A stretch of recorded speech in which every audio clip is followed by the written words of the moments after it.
સંત માનના શુભ સંદેશમાંથી પાઠ બીજો અધ્યાય કલમ 23-28 માનવ ચડે કે કાયદો। એકવાર વિશ્રામવારને દિવસે ઈસુ અનાજના ખેતરમાં થઈને જતા હતા અને તેમના શિષ્યોએ જતા જતા અનાજના દૂંડા તોડવા માંડ્યા। આ ઉપરથી ફરોશીઓએ ઈસુને કહ્યું, જુઓ, એ લોકો વિશ્રામવારને દિવસે જેનો નિષેધ કરે છે તે શા માટે કરે છે? ઈસુએ તેમને કહ્યું, દાવીદ અને તેના સાથીદારો ભૂખ્યા થયા હતા અને પાસે કશું હતું નહીં, ત્યારે દાવીદે શું કર્યું હતું તે તમે વાંચ્યું નથી? વડા પુરોહિત અબરયાથારના વારા દરમિયાન ઈશ્વરના થાનકમાં જઈને ત્યાં ધરાવેલા રોટલા તે ખાઈ ગયો હતો, જે ખાવાનો પુરોહિતો સિવાય કોઈનો અધિકાર નથી। એટલું જ નહીં, પણ તેણે પોતાના સાથીદારોને પણ આપ્યા હતા।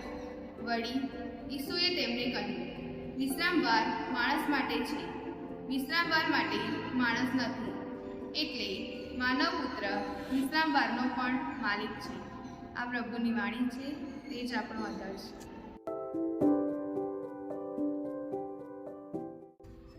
તો દોસ્તો, આજના શુભ સંદેશમાં આપણે જોયું કે ઈસુ જ્યારે વિશ્રામવારને દિવસે ખેતરમાં ફરતા હતા ત્યારે તેમના શિષ્યોએ અનાજના દૂંડા તોડવા માંડ્યા અને આ ફરોશીઓએ જોયું તો તેમણે ઈસુને કહ્યું કે આ જે વિશ્રામવારને દિવસે નિષેધ છે તે કાર્ય કરે છે, એટલે કે વિશ્રામવારને દિવસે જે કાર્ય કોઈ કરતું નથી તે કાર્ય આ લોકો કરે છે। ત્યારે ઈસુએ તેમને કહ્યું, તમને ખબર નથી દાવીદે શું કર્યું હતું જ્યારે વડા પુરોહિત અબરયાથાના સમયમાં ઈશ્વરને ચડાવેલો રોટલો તે ખાઈ ગયો હતો અને તેણે પોતાના શિષ્યોને પણ આપ્યા હતા।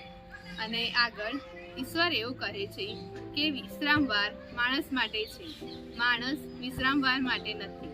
આ ઉપરથી આપણે કહીએ કે આપણે કામને તો મહત્વ આપવું જ જોઈએ, પણ કામના કરતાં ઈશ્વરને સૌથી વધારે મહત્વ આપવું જોઈએ અને વિશ્રામવારને દિવસે પણ ઈશ્વરને આપણે આપણી જોડે રાખવા જોઈએ અને કામ કરતાં ઈશ્વરને આપણે વધારે મહત્વ આપવું જોઈએ।